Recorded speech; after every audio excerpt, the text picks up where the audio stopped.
နျူကလ িয়ার ဘုံမျိုးစားနှမျိုးဒီကနေ့ခေတ်ကမ္ဘာချိန်တွေကိုကြည့်ရင်အီရန်အမေရိကန်အစ္စရေးတရုတ်ရုရှားနဲ့မြောက်ကိုရီးယားတို့လိုနိုင်ငံတွေကြားမှာတင်းမာမှုတွေမြင့်တက်နေတာတွေ့ရပါတယ်ဒီလိုတင်းမာမှုတွေကြားမှာနျူကလ িয়ার ဘုံဆိုတဲ့စကားလုံးကလည်းမကြာခဏဆိုလို့ပေါ်ထွက်လာတတ်ပါတယ်ဒီသတင်းပတ်မှာတင်အီရန်အစ္စရေးကနျူကလ িয়ার ထုတ်လုပ်ဖို့လှုံ့ဆော်နေရဆိုတဲ့အကြောင်းပြချက်နဲ့တိုက်ခိုက်မှုတွေအပြန်အလှန်ပြုလုပ်ခဲ့ကြပါတယ်ဒီတော့နျူကလ িয়ার ဘုံဆိုတာဘာလဲဘလို့အမျိုးအစားတွေရှိလဲဆိုတာကိုဘူးတူတရအောင်ခက်မြန်လေးပြောပြပေးသွားပါမယ်နျူကလ িয়ার ဘုံကိုအဓိကအဖြစ်နှမျိုးခွဲခြားနိုင်ပါတယ်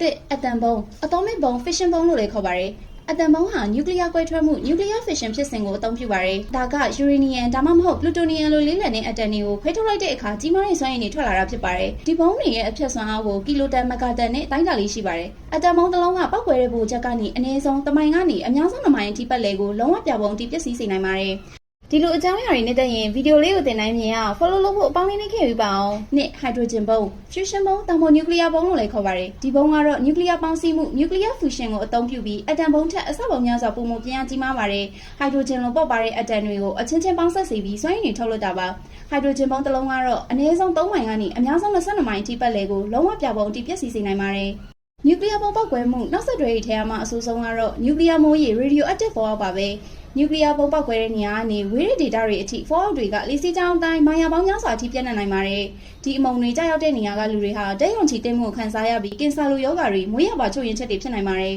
ဒါကကမ္ဘာနေရာတော်တော်များများကိုဒဏ်နစ်စေနိုင်ပါတယ်fallout ကြောက်ရောက်တဲ့နေရာရဲ့ဓာတ်ရောင်ခြည်ပမာဏပေါ်မူတည်ပြီးအနည်းဆုံးရက်သက်ပတ်ဒါမှမဟုတ်လအနေငယ်ကနေနှစ်ပေါင်းများစွာအထိအပြင်ထွက်ဖို့မသင့်ရောပဲဘေးကင်းရာမှာပုံအောင်နေရနိုင်ပါတယ်နေရာတချို့ကတော့ဆယ်စုနှစ်များစွာအထိနေထိုင်လို့မရနိုင်တော့ပါဘူးနောက်ထပ်ဘလို့ကြားရလေးသိချင်နေလဲဗီဒီယိုလေးလုပ်ပေးနိုင်ဖို့ comment မှာမှတ်ခဲ့ပါ